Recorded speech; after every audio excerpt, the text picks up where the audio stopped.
Hey, what's up? And welcome to my second devlog on my 1v1 tank game. So far I haven't actually mentioned the name of my game yet, so I think it's about time to tell you what I came up with. Drumroll please.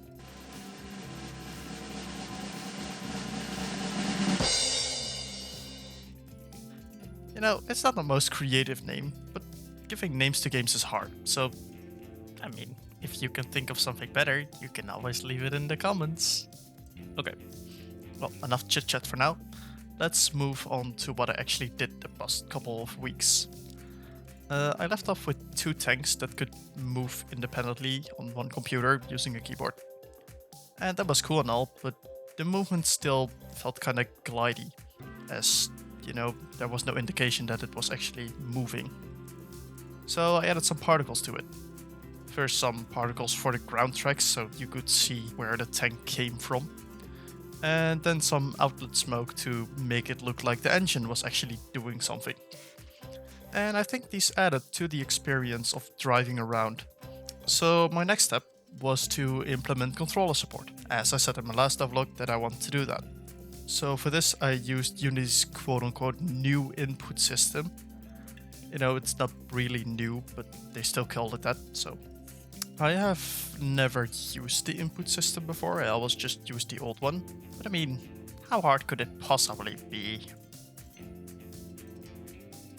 The controller I use is a Nintendo Switch Pro controller, and it had some problems with Unity.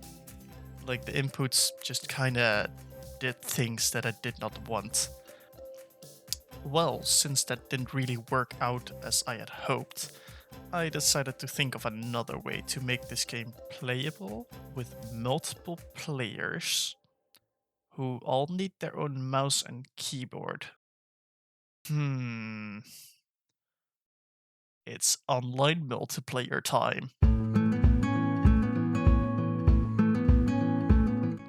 Okay, now on to the part where I follow tutorials to try to get multiplayer to work, because I'm not skilled enough to figure out that behemoth on myself.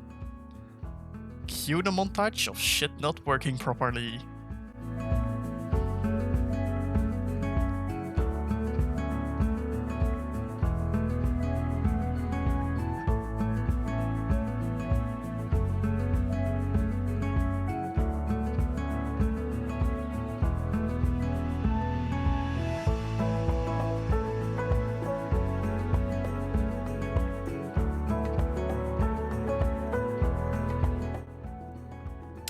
Eventually, I got the multiplayer to work between 2 instances of Unity, and I'm very pleased of how far I've gotten already. Massive shout out to this video by Code Monkey that basically showed all the steps I needed to make a multiplayer game. Wow, look at me giving shoutouts with a grand total of 16 subscribers. Well, I'm really happy with how far I am already, with two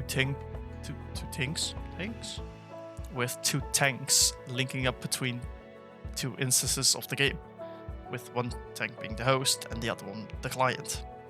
Like, they can move independently depending on which instance of Unity I have selected, and you can see it reflected on the other one. And so far I think the game is coming along quite well, but there's not really any way to kill your opponent yet, so I decided to add some shooting into my game. First, I added a temporary bullet in the form of a capsule, and created a simple script that just would create this capsule when pressing the mouse. That worked quite well, so I just added some velocity, and voila, a bullet. Next, I imported this missile model, and I slapped it onto the bullet prefab. Speaking of slapping, how about you slap that subscribe button, since you've already made it this far into the video? And while you're down there, just leave a like. Look at that. Alright, shameless self-promotion over. Okay, now the bullet looks quite good, but it's missing one detail. And if you know me, you know what it is. It's particles.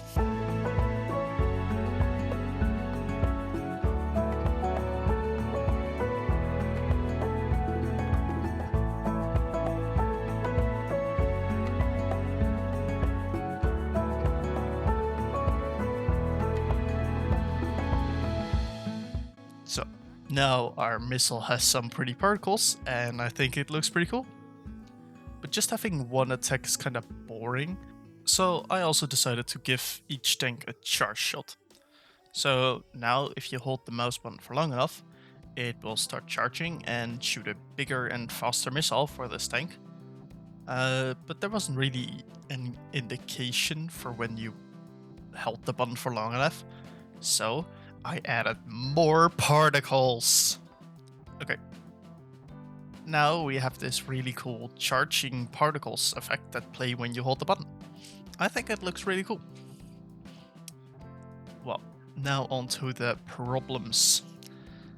You probably have noticed a huge desync on shooting missiles when it comes to the client and the host. I have tried to fix this by spawning a bullet on the client and then on the server and have them sync up, but that's a pain and it didn't work. And I also have the problem of the particles not really syncing up between the client and host. And since I'm not smart enough when it comes to online multiplayer, I will leave this problem for later. So that's a future me problem. And that is what I did the last 3 weeks. I'd like to thank you for your patience, as, game development can take quite some time in combination with university.